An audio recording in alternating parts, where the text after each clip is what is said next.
Good morning, good evening, good afternoon, wherever you are in the world. My name is Michael Sadowski, and I'd like to welcome you to this webinar entitled Financing Considerations to Support an Internationally Legally Binding Instrument on Plastic Pollution. That's a mouthful, so I will refer to this as the Global Plastics Treaty for shorthand going forward. And I'm really excited that we have such an amazing array of speakers to join us today and share their knowledge about the financing landscape around plastic pollution. So what I'll do first is just walk through some of the housekeeping and logistics for the call. So you all will be muted on this webinar. We encourage you to submit questions to the speakers and the panelists during the course of the webinar through the Q&A chat box. And we will mine the Q&A chat box to field your questions. We'll make a recording of this webinar available along with the presentation slides and a summary report at the end. And then additional questions can be sent to my colleague Umesh at the email listed on the slide. Next slide, please. So in terms of the agenda, we're going to spend about 30 minutes setting the scene for this issue around financing plastic pollution.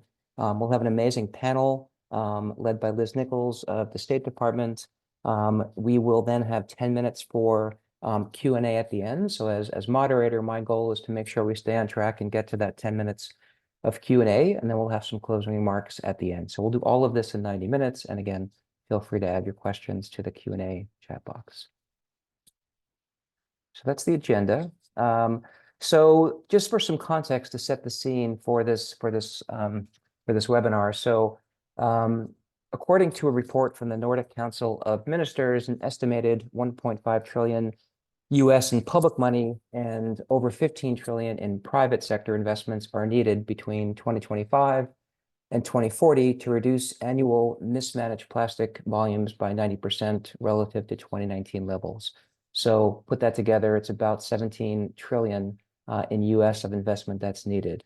As the revised draft text of the Global Plastics Treaty indicates, mobilizing financial resources from all sources is critical to the implementation of the treaty.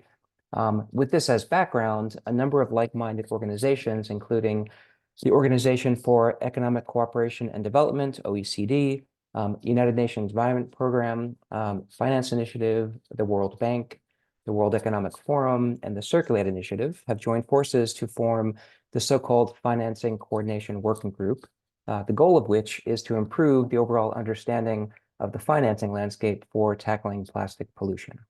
Our work is guided by member states, including the Netherlands, Ghana, Indonesia, Norway, and the US, with discussions ongoing to expand the group further. And if you're interested, you saw that email with Umesh, so you can contact him. Our belief is that finance plays an essential role in the success of the treaty, and a robust and comprehensive understanding of the landscape is essential, determining what's needed going forward, what type of finance, where to deploy that finance. That's all critical to effective implementation of the treaty. Today's webinar is the first in a series of knowledge exchanges, which the Financing Coordination Working Group is planning. The series aims to provide member states with the platform to convene and engage with their peers and experts to advance their understanding of the financing landscape, again, all of which is critical to successful implementation of the treaty. So this is the first webinar. I'm really pleased that you all joined. We've got a great lineup of speakers and experts, and I'm playing a small role to just moderate this call today. So with that, I want to introduce the first speaker to set some context. So we have Jennifer Barn, the lead negotiator for the Plastics Treaty, the Ministry of Infrastructure and Water Management from the Government of the Netherlands. So Jennifer, over to you, please.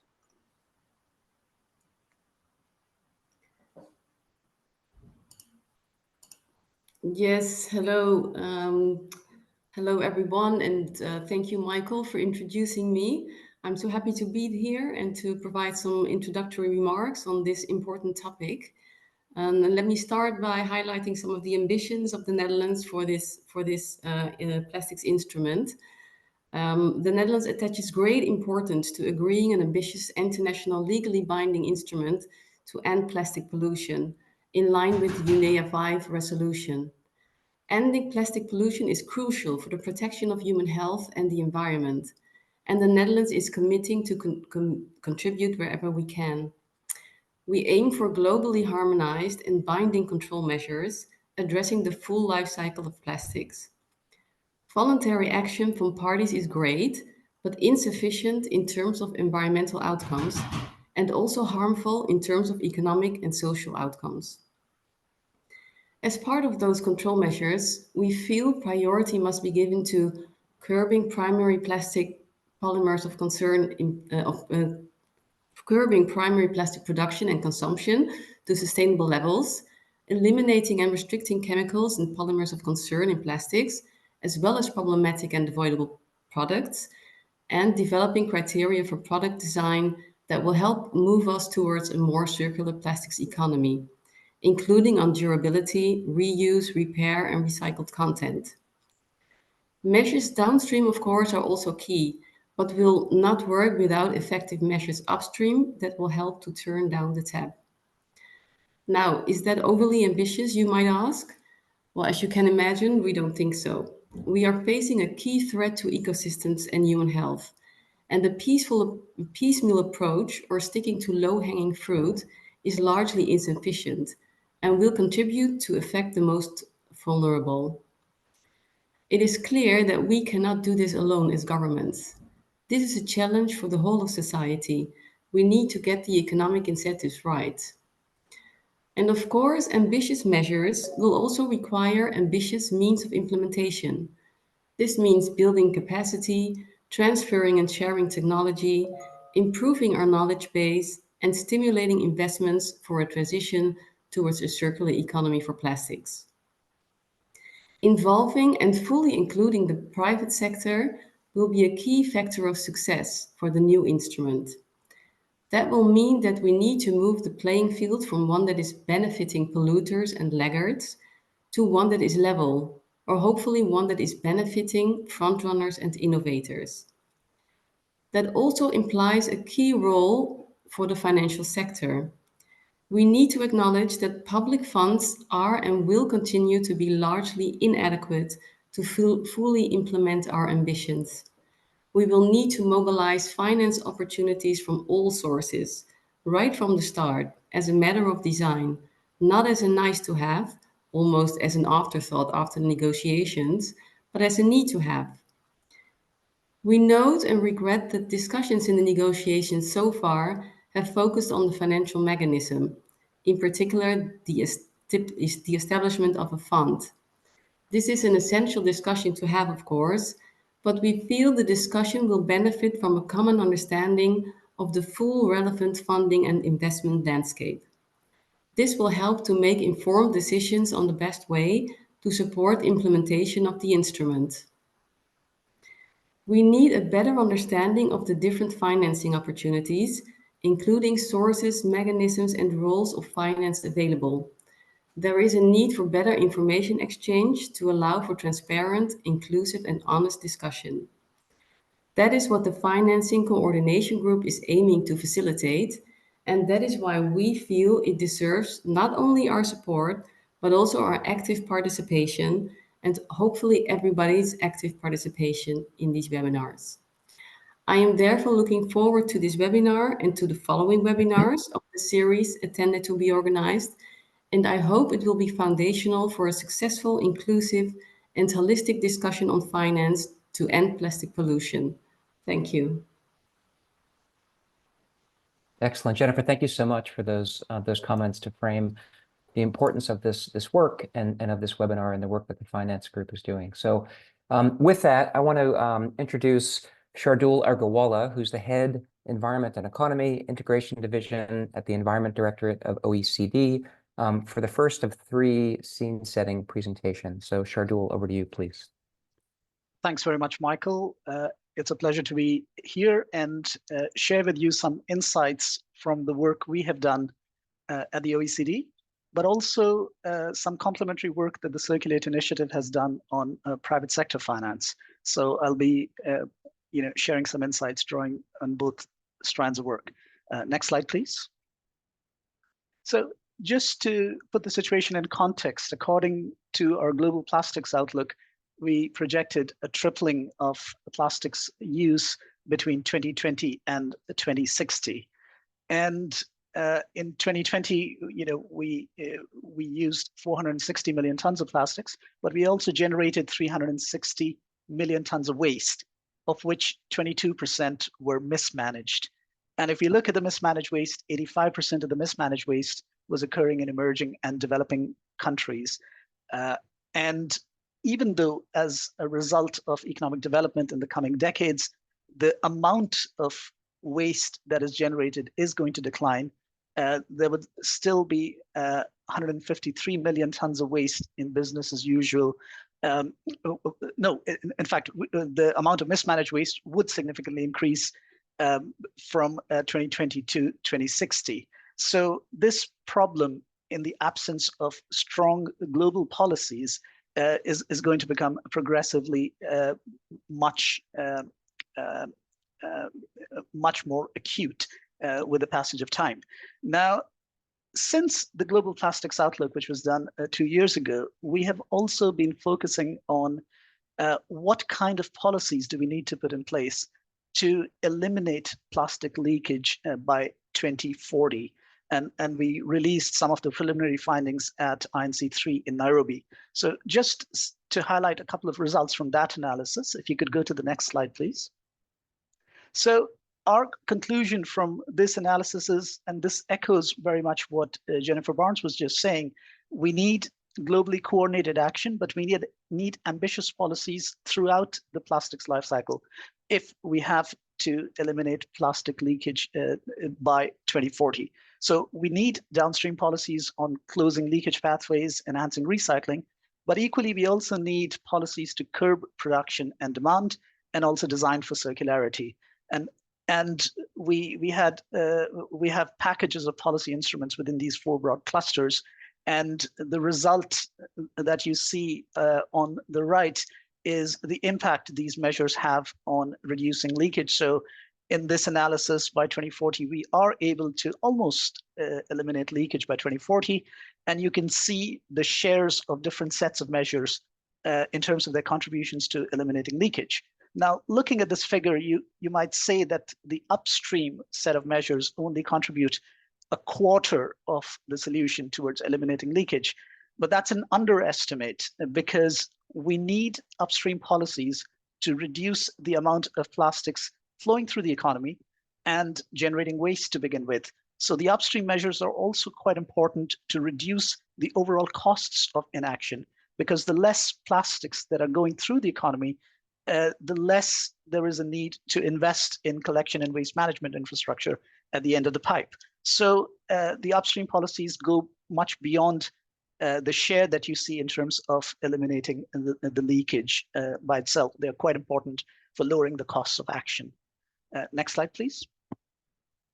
Now, in terms of the total costs of implementing such an ambitious, globally coordinated set of measures, the overall costs in terms of percentage of GDP globally is not extremely high. It's about 0.5% of global GDP. But these costs as a share of GDP are very heterogeneous if you look at different regions of the world. And I've just highlighted Sub-Saharan Africa, where these costs would be almost 1.5% of the GDP. So there's going to be a significantly different burden that different countries in different parts of the world will face if they have to embark on such an ambitious course of action. Now, this is for the full package in terms of macroeconomic costs.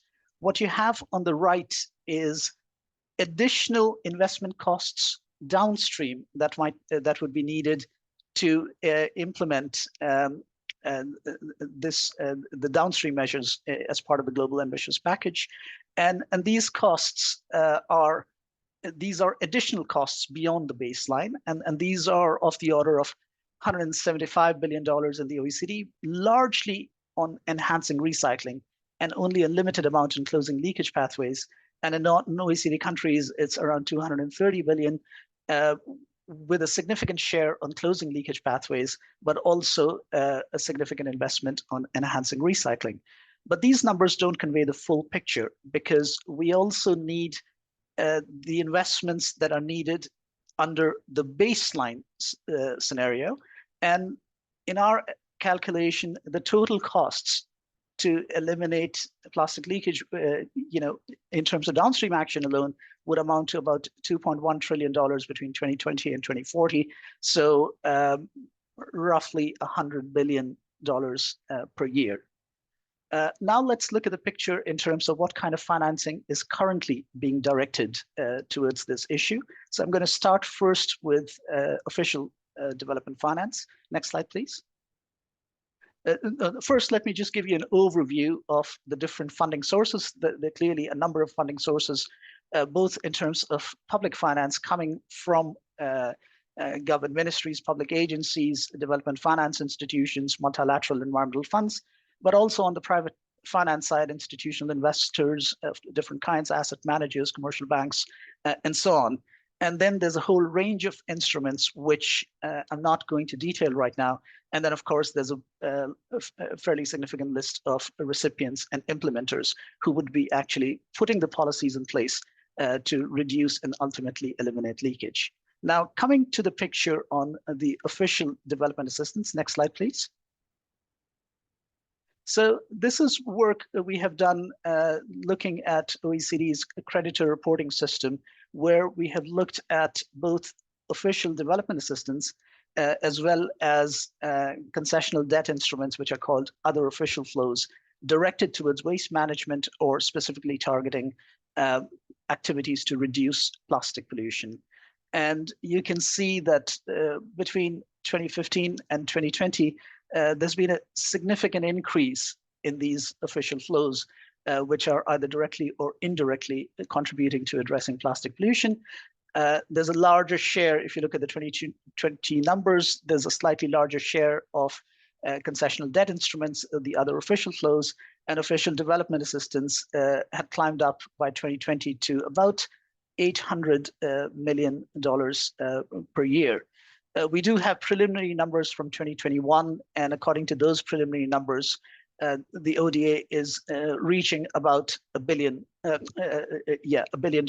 per year. Now, if you look at ODA specifically and looking at its rate of growth, so we have indexed ODA directed towards plastic-specific projects. That's the light blue dashed line that you see. Then you have other waste management projects, which is the red squares, and in the triangle you have the overall growth. So the ODA directed at plastic specific projects has shown a fairly sharp increase since 2014, roughly a six-fold increase.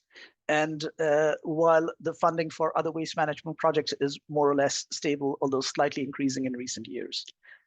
Next, please. So that was the picture on official flows. And as I said, ODA was around 800 million in 2020. In 2021, it went close to $1 billion. Here is the picture from the Circulate initiative in terms of private investments.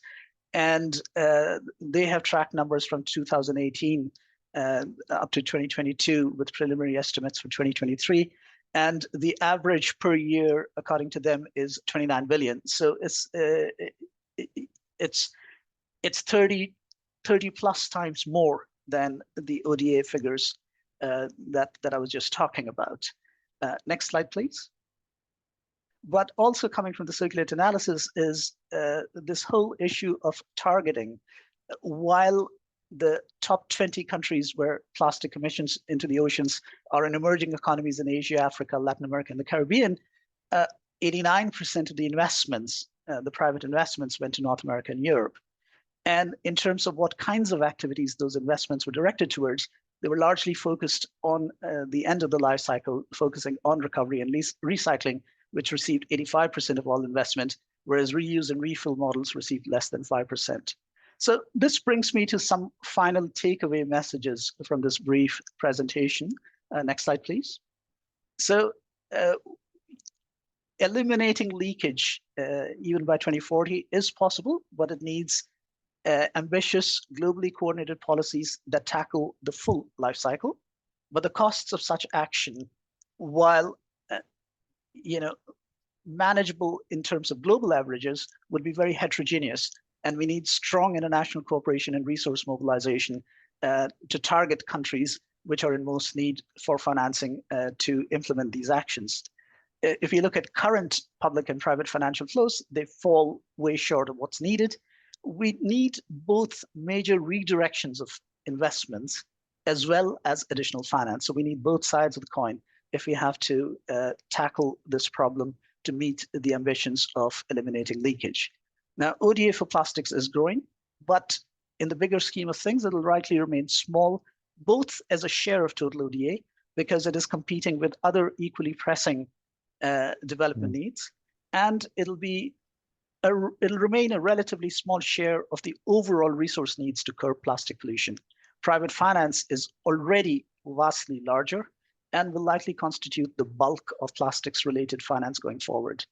But there's a need both for official finance and for private finance to have better targeting to support action in the global south, as well as the uptake of upstream measures focusing on reduce and reuse approaches and also to curb demand. And ODA is likely to play a catalytic role to leverage other financing. And finally, it's not just about the amount of money we can mobilize. We also need to prioritize creating an enabling environment for investments in the destination countries. So that should also be an important element of this broader debate on resource mobilization. So with that, I'd like to thank you for your attention and pass it back to Michael. Excellent. Thank you so much, Shardul. And as we transition to our next speaker, Shardul, there have been a couple of very specific questions to your presentation. So I'll let you look at the Q&A and you might respond by text, because I think that may be more efficient to keep us moving. And with that, I'd like to introduce Tim Graybiel, senior lawyer for the Environmental Investigation Agency. So Tim, over to you. And again, please keep the questions coming through Q&A, and we'll either answer them online live or we'll take them to the Q&A session in the back. So Tim, over to you, please. Thank you, Michael. It's a pleasure to be here, so thank you for having me. Let me begin by making two overarching observations. First, ending plastic pollution or even getting close to that objective will require a robust financial framework to support implementation in developing countries. So we must be bold, innovative, and creative. The second is that this is not an either-or issue, as is often depicted in the discussions on a newly established dedicated multilateral fund versus the Global Environment Facility. It is all the above. We will likely need a constellation of financial support to make this happen. So for the next few minutes, I will talk about some key considerations and lessons learned before providing an update on current discussions and next steps. Next slide, please. Key considerations and lessons learned. We have kind of put the cart before the horse, and in my opinion, would be well served by taking a step back to identify first principles. What do we want this overall financial landscape to look like? Do we want financial support that is stable, predictable, additional, and timely? What does that mean? How do we operationalize that? Do we want periodic replenishments with expected contributions from donor countries? If so, how should we assess that? Do we want the private sector, the international financial institutions, the multilateral development banks to play a role? And if so, how? Do we want the financial mechanism to operate under the authority of the governing body? And do we want a separate secretariat to manage the day-to-day and to develop in-depth expertise to help us over time? I could go on, but these are some of the first principles that I think we should be discussing early on so that we can get a sense of a common vision. So these would be useful exchanges. After that, however, we should then look to identify the types of financial support that will be needed and how best to deliver that financial support. On types of financial support, looking at the other multilateral environmental agreements, I have listed 4 types. First, enabling activities. These are activities that enable implementation, such as institutional strengthening, providing support for a focal point, and other activities. Reporting is often identified as an enabling activity to get the periodic reporting obligation to implement it and to have the information available to prioritize and set policies. and then policy development. So those are three types of enabling activities that are often discussed in the multilateral environmental space. Ideally, enabling activities are provided to all eligible countries. So we'll have to determine who that is. But this ensures a baseline of support for governments to fulfill the core obligations to make this treaty work. Another type of financial support are the clearinghouse functions. These are those activities that parties agree to cooperate on or undertake to support implementation. They are generally provided by the Secretariat and delivered through regional centers or networks. Examples include capacity building and training, education and awareness raising, technology transfer. And in addition to those, the zero drafts present us with other potential clearinghouse functions, possibly things such as dedicated programs of work and the stakeholder action agenda. I'm very happy that the Montreal Protocol, the Secretariat for the Multilateral Fund to support the implementation of the Montreal Protocol is here, and hopefully the issue of clearinghouse functions will come up in that presentation because they have the gold standard. The third type of financial support are incremental costs. These refer to the additional expenses related to compliance with the new commitments, with the new obligations. It's hard to predict at this stage without knowing more about the control measures, what would potentially be under this category of incremental costs. And then the fourth one are the other costs. This is a catch-all category for any other costs, not necessarily related to compliance, but for which we would like to try and find or unlock financial support. Now, to my mind, once we have an idea of what requires financial support, we can turn to the question of the financial mechanism or mechanisms best positioned to deliver that financial support. And I will say that the first three types of financial support that I identified, enabling activities, clearinghouse functions, and incremental costs, seem to me to be best delivered and perhaps can only be properly delivered at the scale that is required through a dedicated multilateral fund. It is not necessarily the business of Jeff or the international financial institutions or the multilateral development banks to deliver that type of core support, especially on a grant basis. So that's something to consider. But the last type of financial support that I listed, other costs, which could be anything really, and a lot of it, to my mind, is related to waste management and possibly remediation. But this is where I would encourage us to put on our thinking caps. In my opinion, to date, I do not think any multilateral environmental agreement has very successfully linked up with the international financial institutions or the multilateral development banks to unlock private sector finance at scale. These bodies have their own governing board, their own priorities, and are often detached from the policymaking processes within the treaty. But that does not mean that it is not possible to design a system that can bring them more closely into the fold. It just means that we have to try something different. What is that something different? Well, I'll throw some ideas out there. This could include establishing a transparency platform to monitor and account for support from the international financial institutions and multilateral development banks. This could include incorporating the IFIs, I'll just refer to them by their acronym, and the MDBs. It could include incorporating them into the planning process for the next replenishment period, setting out clear expectations on how they can support different activities that we've identified in the national plans with windows. And then it could include providing technical assistance to countries trying to access these windows. So these are ways that we could try to get at the issue of bringing them more closely to our decision-making processes and where we know that the funding is required. So it's a conversation that we need to have, and we need to be creative and innovative and think long-term. Next slide, please. So I'll provide a quick update on ongoing discussions. And in terms of ongoing discussions, I must say they have not really advanced in any significant way. That is not to say that there have not been discussions or that there have not been bilaterals, but that we are not really negotiating and talking about what we want. The conversations have been plagued by a focus on form, not function. And this is backwards. Normally, form is supposed to follow function. We have not even begun to identify a shared vision for the overall financial landscape. Feels a bit like trench warfare, if you ask me. We have everyone in their respective trenches, and what we need to do is we need to put on our arms, climb out of our trenches, meet in the middle, and start talking about what the world's going to look like. We also don't have necessarily any common understanding on the key aspects and some of those first principles that I talked about. And I just want to reinforce that if we're going to make this work, we need to create a culture together. And to do this, we need to engage more. So next steps, well, we have INC4. And at INC4, we should definitely look to build upon this webinar and start to engage meaningfully on the future financial landscape. We should remember that nothing is agreed until everything is agreed. And one of the outcomes from INC4 should be the establishment of a formal intersessional working program for this area, means of implementation. With respect to intersessional work, given the importance of the issue, I would suggest that we should strive to meet in person to discuss means of implementation intersessionally. We could also identify the information that would be useful from the Secretariat to help inform those discussions. And lastly, at INC5 and beyond, presumably at INC5, we will consummate an agreement, fingers crossed, but this is just the beginning. We will have treaty text, but that text is never very long.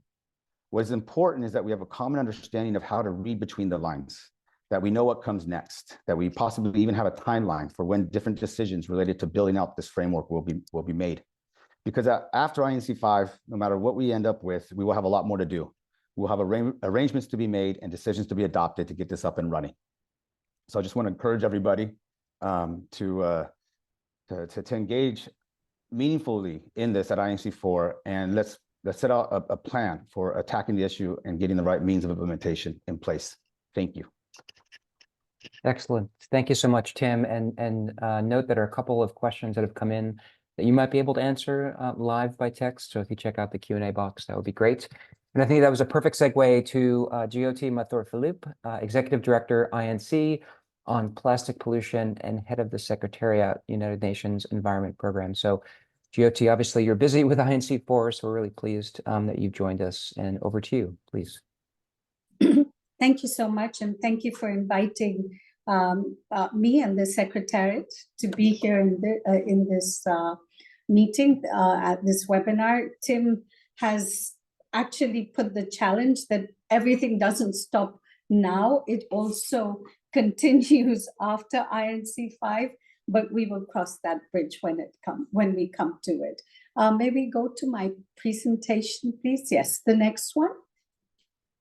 So just to give you a little bit of a background, we are now 18 months since the start of INC1, and we are already doing INC4, sorry. So we are doing 4 INCs within an 18-month period. We started with airing our views, general views. We went through an options paper in, general views in Uruguay, options paper in France, zero draft in Nairobi, and now we have what is called a revised draft text of the instrument. And it actually reflects the views of all member states. And so we are very pleased that the committee has agreed that this text will be the starting point and basis for textual negotiations from next week. And by the way, I am in Ottawa, so greetings from here. Next slide, please. We have a lot of, we have under part 3.1 financing. We have many reflections on how member states would like. You can see there are 5 options there already. We have many options. We have many ideas on the table. We have, for example, if I can walk you through it briefly, operative paragraph 0, which currently contains non-bracketed text stating that the overall effectiveness of implementation of the instrument by developing country parties will be reflected to the effectiveness of this article. We have operative paragraph 1, which contains 2 textual alternatives and relates to the overall provision of resources by parties for national activities intended to implement the instrument. We have operative paragraph 2 with regards to support provided by parties, including through options listed such as finance, capacity building, technical assistance, and technology transfer. We have operational, this also includes 2 alternative textual proposals. With regard to operative paragraph 3, the special needs and circumstances of developing country parties are highlighted. It also includes a no text proposal. And as currently included in the text of operative paragraph 4, the instrument would establish a mechanism for the provision of, and Tim talked a little bit about this, new and additional, predictable, sustainable, adequate, accessible, and timely financial resource. It also includes 3 alternative text proposals. And then finally, in operative paragraph 5, we outline that the mechanism operates under the guidance of a governing body. It also includes an alternative text proposal on the establishment of an executive committee by the governing body. So you can see that there is a huge reflection of ideas, concepts, and views under these operational paragraphs. If we go to the second slide. So now just to go through, I don't think I will go through the whole thing, but just to let you know how complex it is and how many views are reflected here. We have 6, I think we have 1, 2, 3, 4, many options there. Just look at it, but I invite you to go to the revised draft and look at it. It's very cumbersome to go through all of them, but we have many ideas there. We can establish a newly established dedicated fund.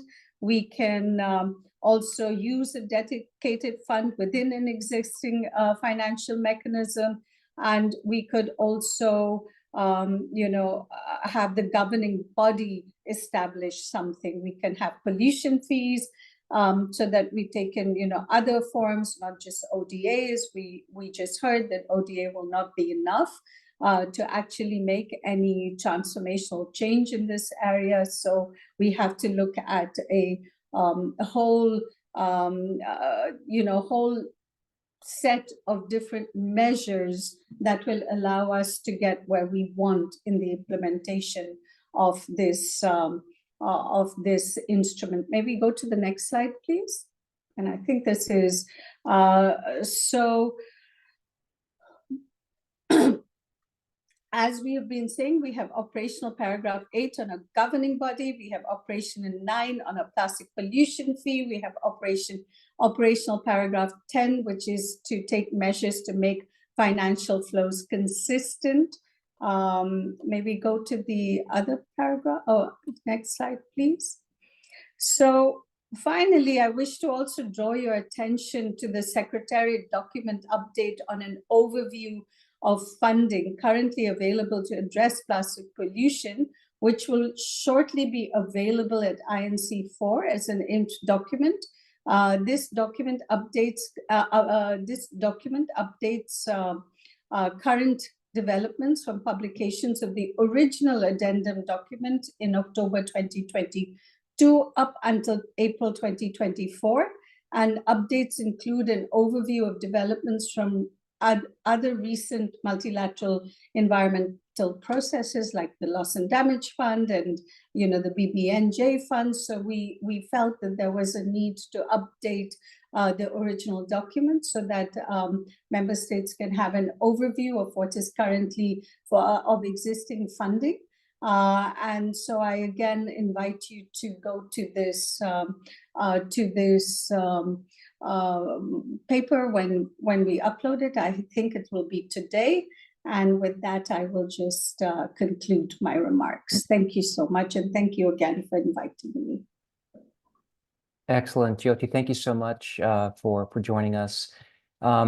With that, I'm going to introduce Elizabeth Nichols, who's Foreign Affairs Officer, U.S. Department of State, to moderate a panel discussion. And I've noted a bunch of questions coming in, great questions. Some of these will be addressed by panelists, and some of them we will address in the Q&A, and also some folks may address them live. So Liz, I will pass it over to you for the next segment of our webinar. Thank you very much, Michael. And welcome to everyone. It's really an honor to be part of this inaugural webinar.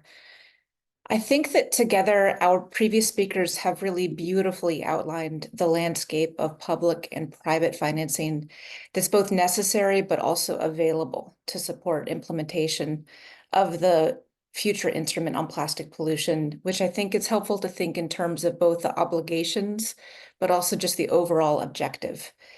Next, we get to hear from a truly fantastic panel of actors from across that landscape about the opportunities and challenges in unlocking this financing.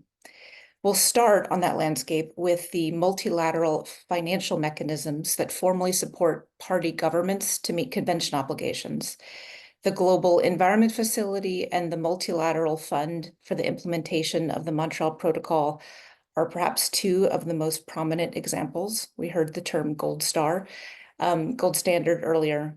And we will hear from Chizuru Aoki, Lead Environmental Specialist at the GEF, as well as Tina Brunpili, Chief Officer of the Multilateral Fund Secretariat.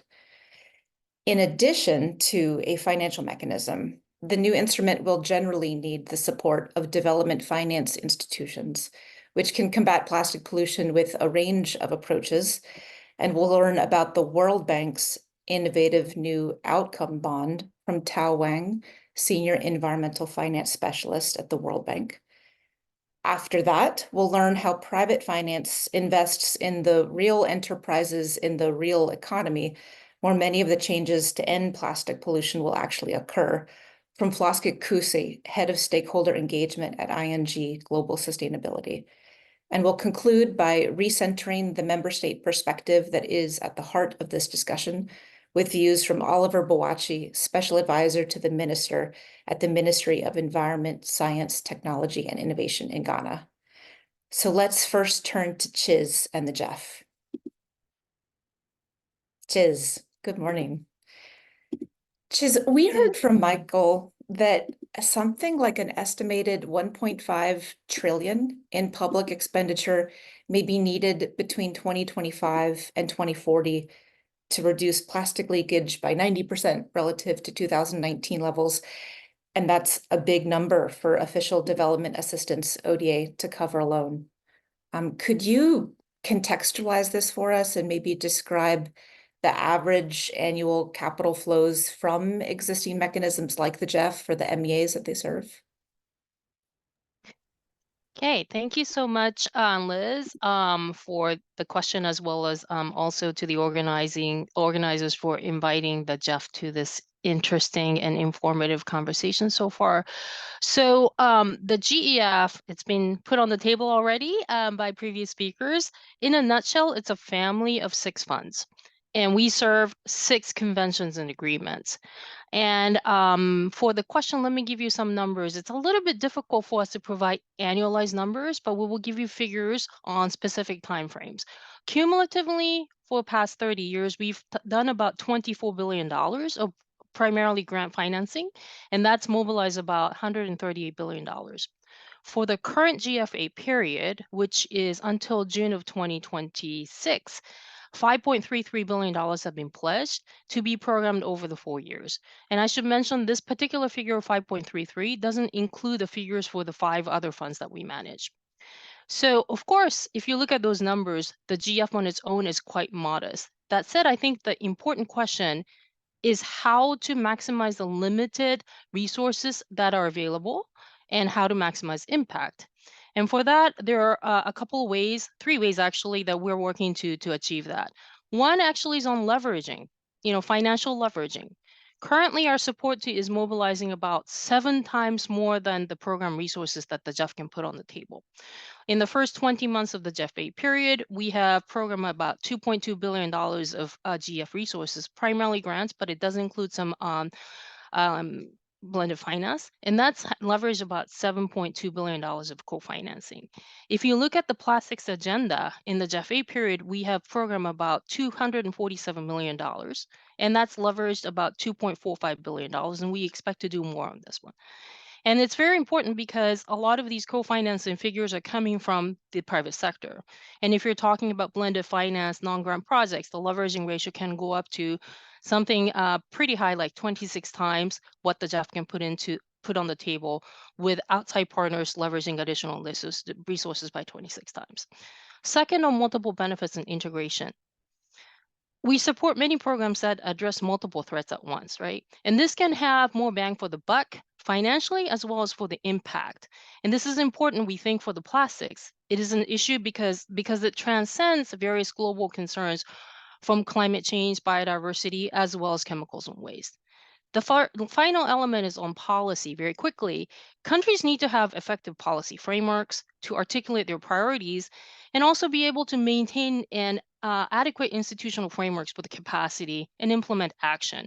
And there is also an element of ensuring policy coherence across different sectors. And we think this kind of work is fundamental for an institution like the GEF to support because it can have multiple benefits. And this is how a modest GF support can build a foundation to attract more partners and resources, both domestic and as well as international. Back to you. That's fantastic. Thank you. Well, could you talk a little bit more then about, not to put too fine of a point on it, but how a fund like the GEF could actually support the implementation of the new instrument if that's where the chips fall? Yeah, absolutely. So obviously it's up to the member states to agree on the financial mechanism, how it plays out. So what we can give you is give you some examples and recent examples of what's happened. Fundamentally, we as a GF, we work by responding to guidance or decisions that are made by the Conference of the Parties or intergovernmental negotiations. So if the GF is designated as the financial mechanism or part thereof, we will then respond to the request with the engagement of our council as governing body. On the question of how the GEF can integrate the this legally binding agreement implementation with our MEAs, we can highlight two ways. The first one is what we did for the BB&J, and this is the integration of the new agreement as part of the existing GF trust fund. That's a big trust fund that covers, at this point, 6 MEAs. So this trust fund can facilitate, enable systematic approaches and integrated programming. So it is actually feasible to develop programming directions to include projects and programs that would address goals of multiple conventions. And this can be done for the upcoming replenishment, should there be clear decisions made on this particular role of the GF to act.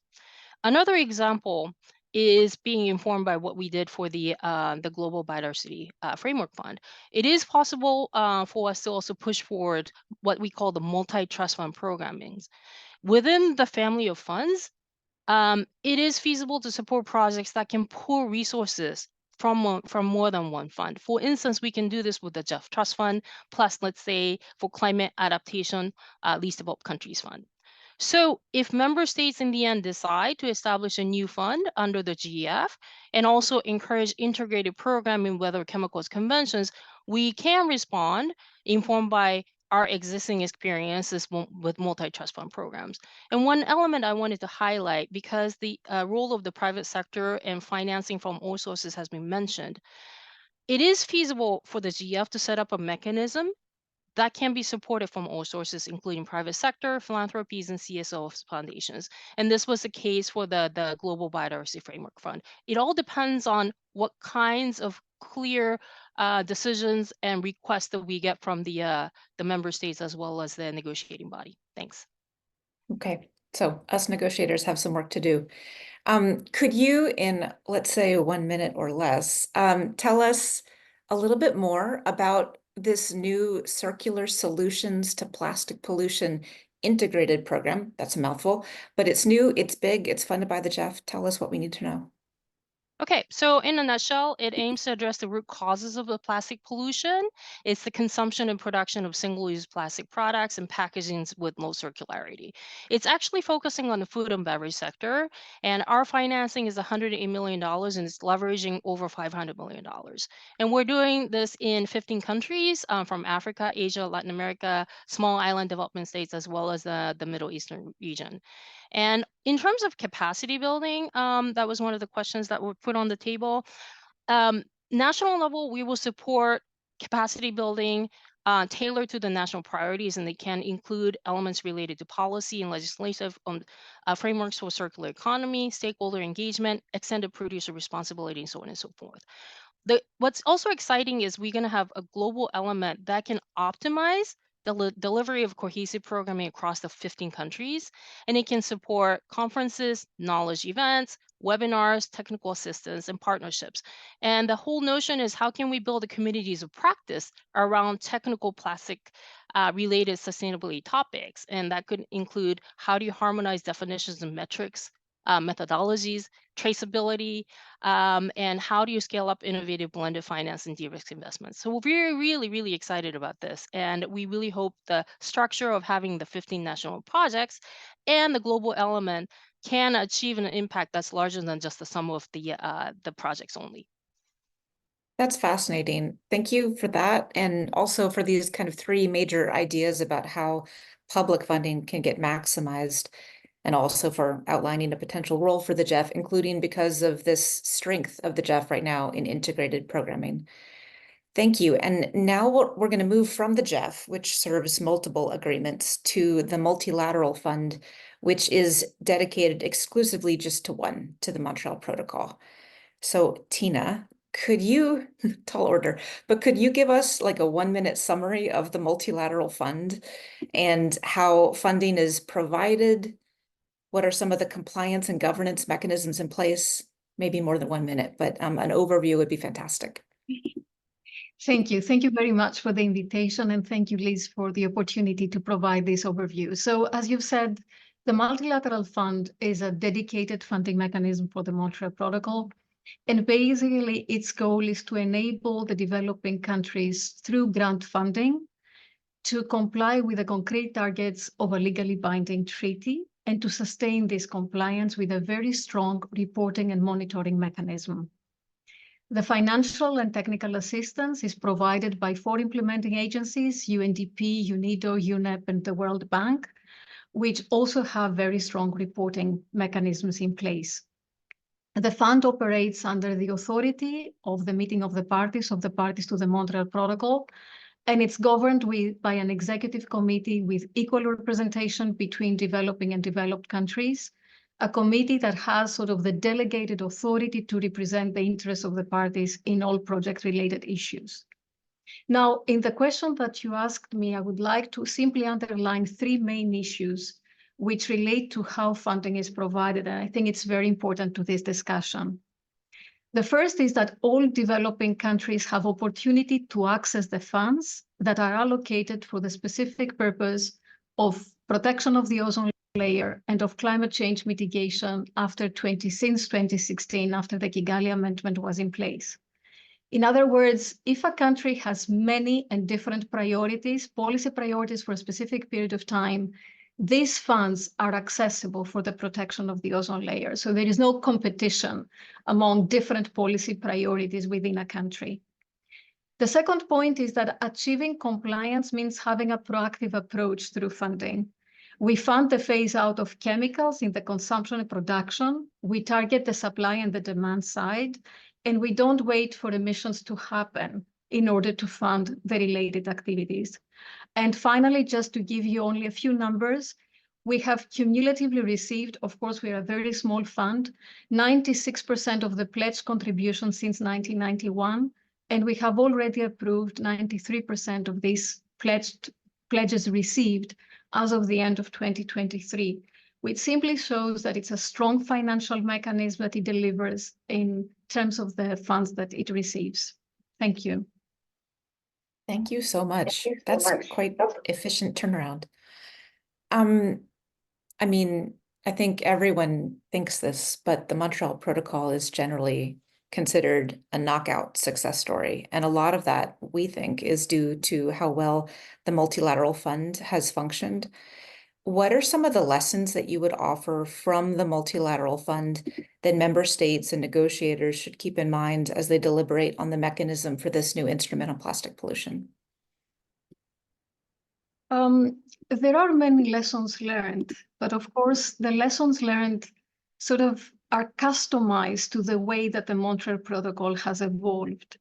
So it's up to the countries of this process to see whether there is any relevance, but I would choose, let's say, 6 lessons learned that I think are important. The first one is predictable and stable grant funding for all developing countries to enable them to comply with a legally binding treaty.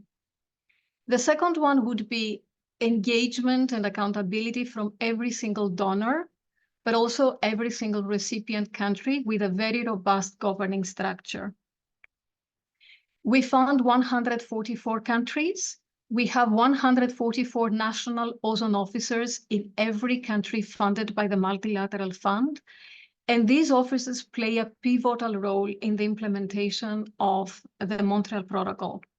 And we design every project, I think Tim Graybiel alluded to it, with a very strong capacity element, with sharing and exchange of information, awareness, and enabling activities embedded in every project that we fund.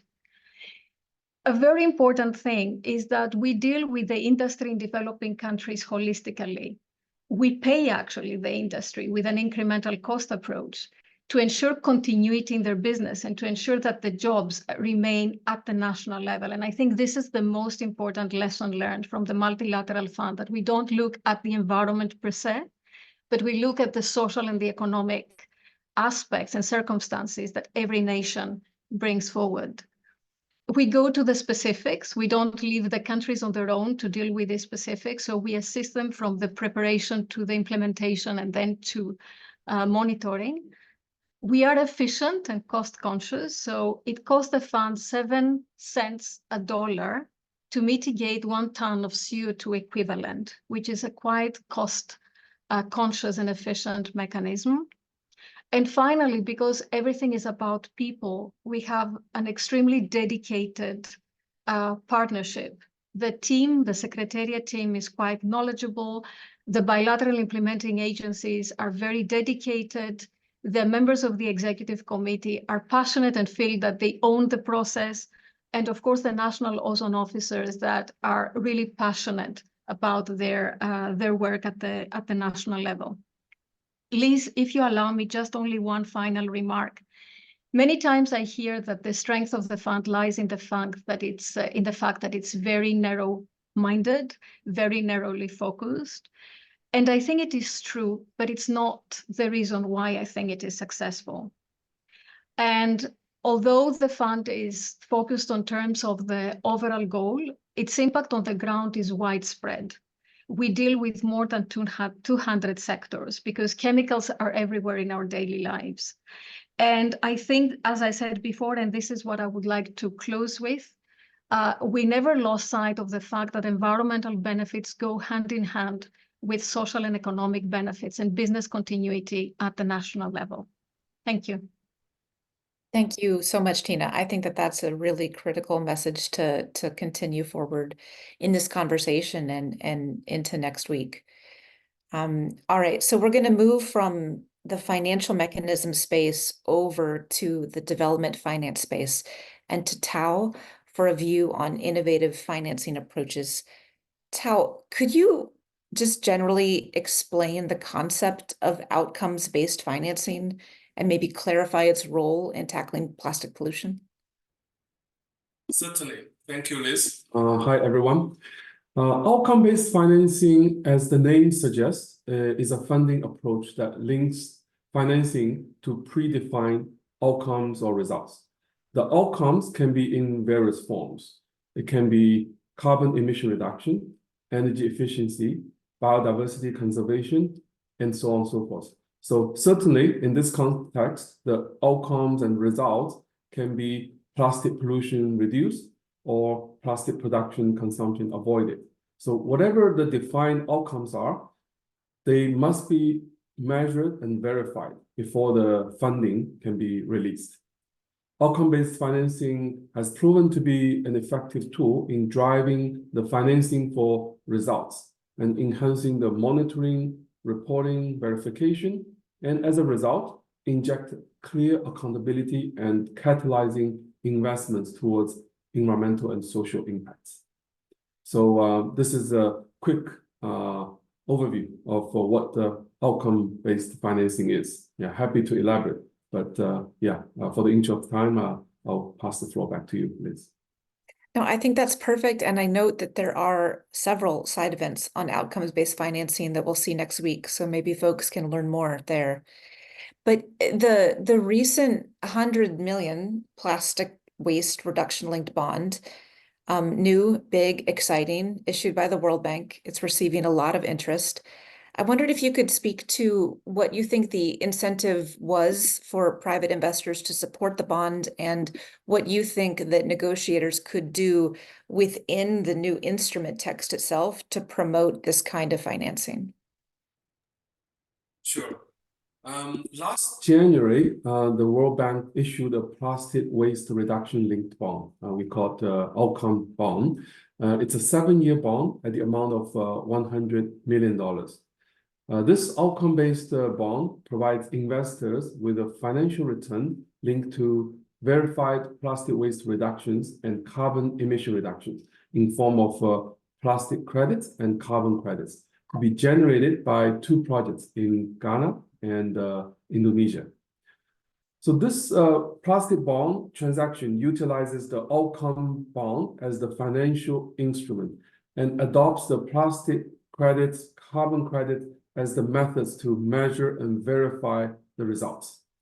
And this plastic bond allows us to achieve triple wins. The first win, project developers use the funds to overcome the upfront financing barriers. The second win, investors of the bond can also achieve its environmental, social, and governance impact. Also, the third win, the World Bank, as the international financial institution, also is very pleased to contribute to this positive development outcomes. And to respond to your question, how we can really scale up and replicate this innovative financing instrument and make it work more effectively, I see 4 important factors. Number 1, we need to elevate the efforts to raise awareness and increase the knowledge among the policymakers and more broadly, the stakeholders. So more people know this kind of instrument, how it works, and learn from the successful cases.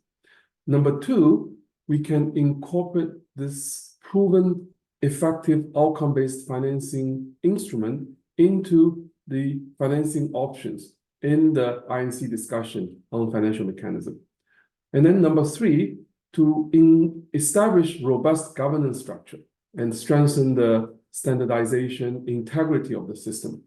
For example, setting standards, enhance consistency, harmonize across different standards and methodologies, and enhance the monitoring, reporting, and verification. And then the next point is we need to ensure sustained demand and inject more confidence and predictability in the market. Last but not least, foster partnership and collaboration, because for this instrument to work, we need a collaborative effort of private sector, regulators, standard setting organization, investors, and so on and so forth. So everyone has an essential role to play in this ecosystem. Perhaps I can end my intervention by calling everyone on this call for partnership and collaboration, building on the last point I was making. So following this first plastic bond issuance, from the World Bank's perspective, we would like to do more, replicate and scale up in other frontier areas. For example, applying this bond and plastic crediting to upstream plastic solutions to avoid the use of plastic and to reduce production and consumption to start with. Also, we can move towards countries that are, really lack of funding and technical support in small island developing states and least developed countries. So if anyone has great ideas, projects, and methods, please let's follow up offline. Yeah. Thank you. Back to you, Liz. Thank you so much, Tao. I'm sure that among the 4,000 plus folks who are registered next week, I hope we'll be able to find a community to pull those ideas from. There's a lot of members of the community monitoring, verification, standards. There's a lot of folks to involve and to raise awareness with in this. And it's great to hear that these approaches can be applied upstream as well as down. Thank you very much. And we're going to keep moving into the real world, real economy, something, with a view from the private finance side. So Flosk, how can the new instrument and all of this momentum that's being generated in this process actually help close financing gaps? How can it improve the provision of private capital for this important issue? Yeah, hi. Thanks, Liz, for the question, and very happy to contribute from a private finance perspective, because yeah, we're going to need a massive amount of money, right? Realigning financing flows on a global scale. And from private finance, so ING is a large mainstream commercial bank. Actually, the one thing to scale every private financing is to make it part of business as usual, right? So it should be part of our credit decisions in a sort of normal way, in the sense that we always look at what to finance, what not to finance, or what to finance under certain conditions. So going back to the treaty, how would that help us? Well, to have a clear, measurable, and time-bound overarching objective. We've heard it before, but that's so important for financial institutions to have it as ambitious, as clear and measurable as possible, because that would allow us very practically to work with something like a transition pathway, like you see in climate finance as well.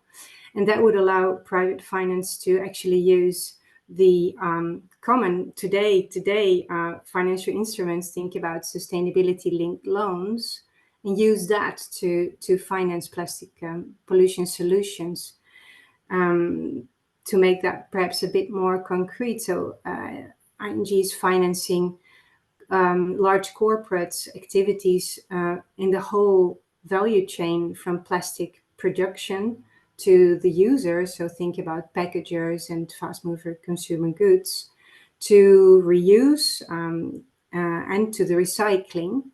So, you know, if we can make all of that part of our day-to-day business and price the externalities, have very clear time-bound goals, then actually private finance would follow. That's really helpful. And I think that that's an explicit piece that we can carry into the negotiations next week. Measurable, time-bound objectives, because there's quite a significant discussion around that in the objectives. And I hear that that will help us unlock. You use the term transition pathway, which is indeed part of what we hear from climate finance and use today's tools. It's wonderful also to hear that ING is working across the entire value chain. That is really great. And I think that continuing the conversation about how private investment is engaged here, I think is also really important, including for the awareness raising on the behalf of policymakers, because I think understanding the degree to which the private sector is already engaged and where and how, I think sometimes I see gaps in that awareness that we definitely need to solve. So thank you very much for that, Flosky. And we're going to conclude with a member state perspective to bring this all home. So Oliver, this is your opportunity to speak for all member states, so use it wisely. What are some of the key challenges that when trying to finance all of these multilateral environmental agreements that we're party to through their financial mechanisms, what are some of the challenges there? How do they differ from the challenges when trying to access private capital? And it would be great if you could illustrate that maybe with some examples from Ghana.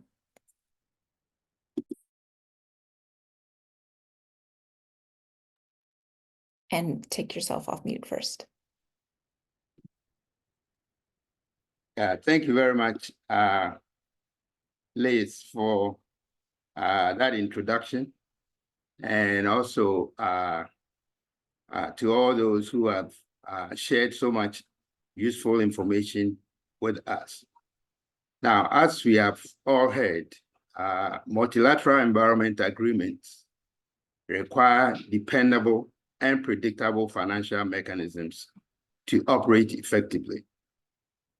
The strength and therefore the effectiveness of such mechanisms depends on the nature of the annual contributions and payments that are made by member states, but has to be together with the variety of sources that may exist to complement the contributions of the member states. for the MEA to achieve its objectives, it is very important and indeed critical to ensure that there is a reliable, sustainable, and steady flow of funding from those member states into the mechanism, and from a very rich array of complementary sources of funding. Now, one of the key challenges that member states face in their efforts to meet their obligations under these instruments is a situation that is characterized by inadequate and unpredictable funding. When the member states happen to be the major, when key member states happen to be the major contributors into the fund associated with the mechanism, the result is the challenge of inadequate and predictable funding that are faced by member states, particularly those from developing countries. So the contributions and participation of key member states is a very, very important component of those MEAs that function to help member states achieve their obligations under the instruments. Secondly, the MEA that operates under a burdensome bureaucracy also poses a huge challenge to member states, as this leads to unpredictable and usually unavailable funding. This is particularly so for developing countries that do not have the means to meet often very stringent accessibility requirements, including co-financing conditions. Such systems create mistrust in the mindset of the member states, who end up believing that the operations of the MEA lacks transparency and accountability. Again, when the source of funding for an MEA is highly dependent on private capital financing, puts access to funding far out of the reach of most member states, particularly those in developing countries. When a member state has managed to meet all the above challenges and has gained access to funding that usually comes late and under extremely hard conditions, they may be further challenged by lack of capacity to utilize the funds to achieve their intended objectives. Now, 3 recent studies have come to the harsh reality that for the international legally binding instrument to end plastic pollution to achieve its objectives by 2040, it will require significant funding that no known traditional funding mechanisms alone will be able to provide. The study by the Nordic Council of Ministers has projected that to implement 15 far-reaching policy interventions across the plastics life cycle, and accumulated public expenditure from 2025 to 2040 would amount to about $1.5 trillion US. And an additional 15.4 trillion will be needed from the private sector. Second study, which is the Global Ambition Policy Scenario Report by the Organization for Economic Cooperation and Development, as OECD, indicates that there will be significant variations in the cost and resource implications between developed and developing countries, that non-OECD countries will have greater needs across all activities identified for reducing plastic pollution, and that the largest costs as a share of GDP are projected for fast-growing countries in regions such as those in sub-Saharan Africa. And finally, investment needs for waste collection, sorting, and treatment will amount to more than $1 trillion US between 2020 and 2040 for non-OECD countries. The study that has been published by the Mindero Foundation and followed with a scientific modeling on what is needed for 4 things: the transition to a sustainable circular economy, the infrastructure that is required by all member states to meet their obligations under the instrument. One ensuring a just transition, and one that addresses legacy plastic pollution. Now, uses of funding across these four components of the treaty's implementation will total to the sum of $30 billion at the minimum in developing countries alone. And this is even after additional financing is provided from instruments such as EPR schemes, for instance. So realistically, this magnitude of investment is not going to be met by any traditional ODA funding. It will require significant additional funding from creative and innovative funding instruments, mostly from the private sector.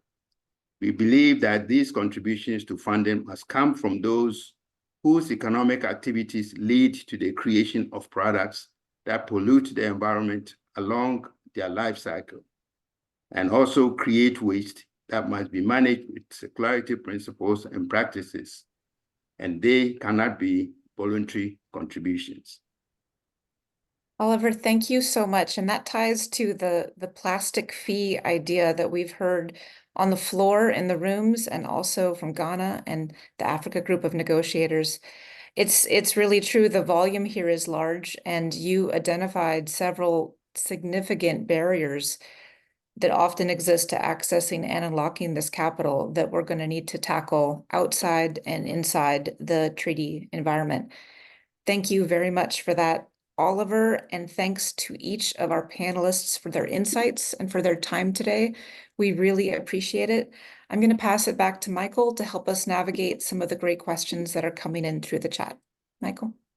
Indeed. And Liz, thank you so much. Perfectly on time. So just on that last topic that was raised about the pollution tax or fee, Oliver, you may start in response to this, but there was a question about the likelihood of a plastic pollution fee being included in the instrument.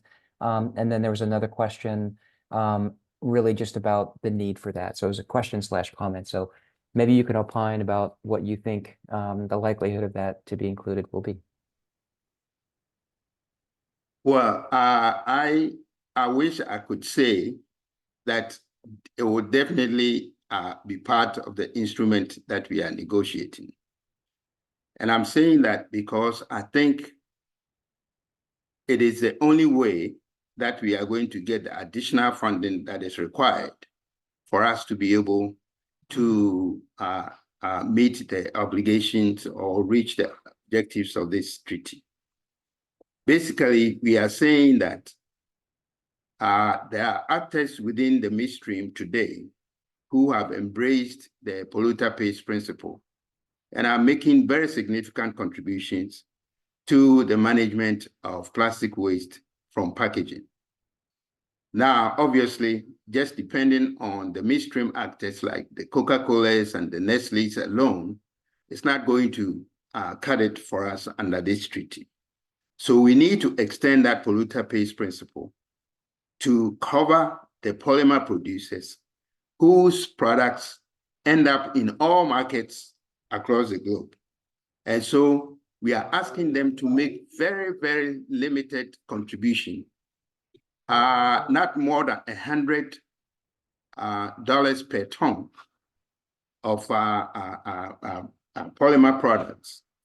And the modeling that has been done indicates that this is not going to have any economic effect on the businesses that they run, and will have very, very limited social and other impacts on consumers, and it will have very dramatic effect on the environment, because if we are able to do this, within 15 years, it will reduce existing plastic pollution by more than 90%. So that is a very, very significant provision that we need to look at within the instrument. And we call on all member states to consider it very, very seriously, because to me, it is the only way that we are going to get the funds that we need to supplement the contributions of member states to implement this robust treaty that we are negotiating. Excellent. Flosky, question for you about private sector investment that came in on the Q&A. How do we get more private sector investment to small and medium-sized enterprises involved in the space or wanting to be involved in the plastic waste management and recycling or reduction space? Yeah, so in general, that would go to the comment I earlier made, right? So the more that can be part of the sort of general financing process, so part of the plastics value chain, and then come into the regular credit process, the more finance just in a natural way flows also to the small and medium enterprises. So the moment we can make it part of a market, pricing externalities, labeling plastic, be very clear, be it a fee or, you know, a mandatory deposit system, that is when finance, private finance at scale kicks in. So usually it's not where the change starts, but it's definitely where change can be accelerated. So that would be a call to the negotiators. So great to be here and to be part of the process in an earlier stage and hear these questions, because usually financing, especially private finance, is like the last piece of the puzzle, thinking, oh, we've come up with all these great ideas and now we need to find the financing. But if we can talk about that much earlier, then indeed it can be part of a more massive movement, including benefits for midstream, mid-corps and SMEs. Excellent, thank you. Chiz, there have been a few questions about EPR as being a financial mechanism to include in the plastics treaty. You know, a few folks have mentioned EPR works to drive, you know, what we're trying to do in terms of waste reduction and recycling. What's preventing all countries from adopting EPR in their legislative frameworks to create a more certain investment environment? And if others have comments on that, please feel free. Let me try to address them. EPR schemes have been very effective in a lot of countries, even though there are a few that may still have some challenges that need to be addressed. And so I think this treaty should be able to at least make the provision for any country that needs it or feels they need it to be able to have it. What does that mean? It means that we are going to have to develop some standards within this treaty that define the minimum requirements for an EPR scheme, because every country is different and every country's EPR scheme will have to be tailored to the particular circumstances of that country.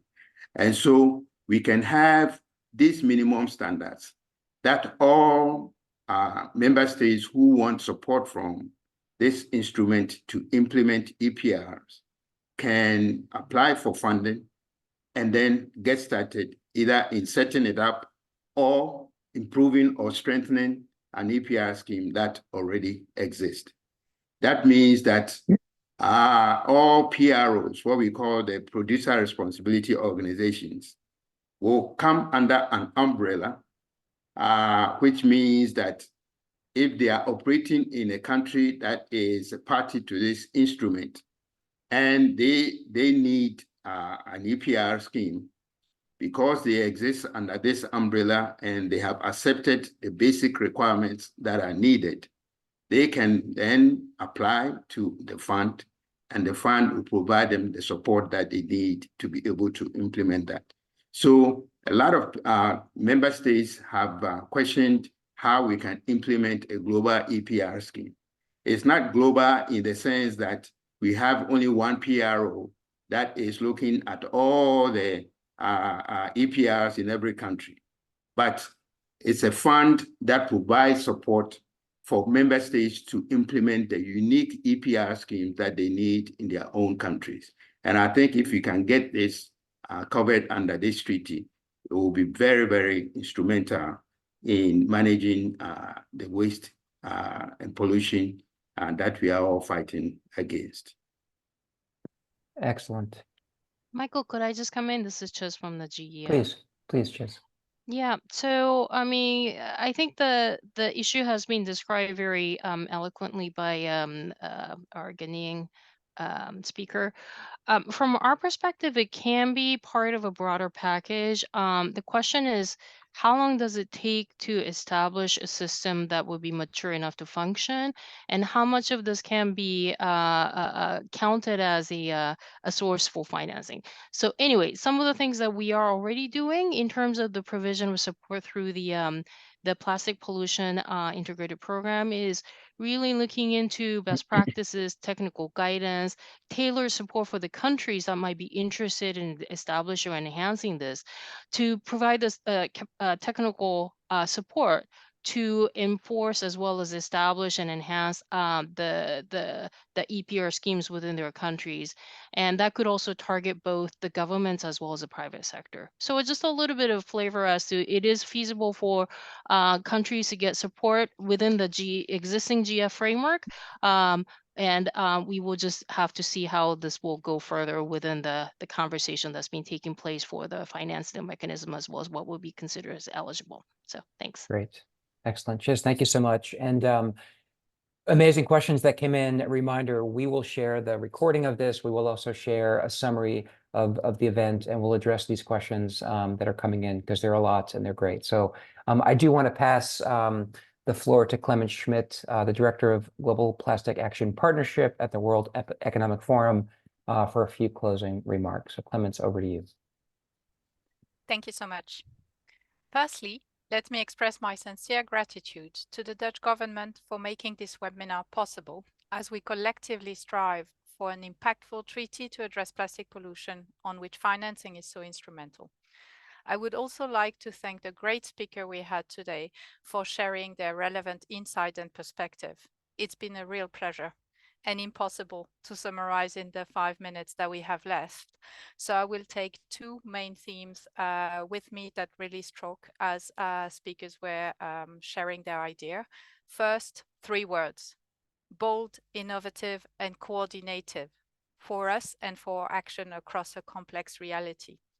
Then also the reminding that environmental benefit need to go hand in hand with the socio-economical benefits at a national level. Our collective capacity to mobilizing financing will be the make or break to ending plastic pollution. Yes, the financing landscape is a complex one. There is many diverse actors and solutions involved. What we have heard today is that we all need to be all available levers to achieve an impactful transformation. But we also need to understand how the pieces fit together, who can contribute, when, how, and where.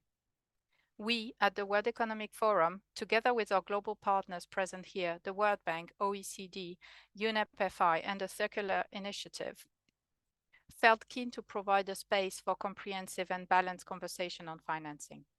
A space that engages a diversity of perspective from practitioners and experts across sectors and regions, to contribute to a greater understanding of the opportunities and gaps to the field in the financing landscape. We are excited to see this effort coming to fruition in today's event. We look forward to building on today's and facilitating further conversation at INC4 and during the intersessional work and period leading up to INC5. As we conclude, I hope today has allowed you to gain a deeper understanding for the critical role that financing plays in making this treaty a success. We will circulate the report, as Michael said, of the webinar, as well as create a repository for the relevant resources on financing to be made available to the public. We look forward to welcoming you to our future event, and we would like to thank you all for joining today as we collectively work towards an impactful treaty. Thank you very much. Excellent. Thank you, Clemens. And again, thank you so much to the panelists for the TCI, GPAP, WEF teams that put this together, and for the audience for joining and for some great questions. So again, we will send out a summary of this, a video, and we will address the questions that were asked. So thank you again, and have a great day and evening.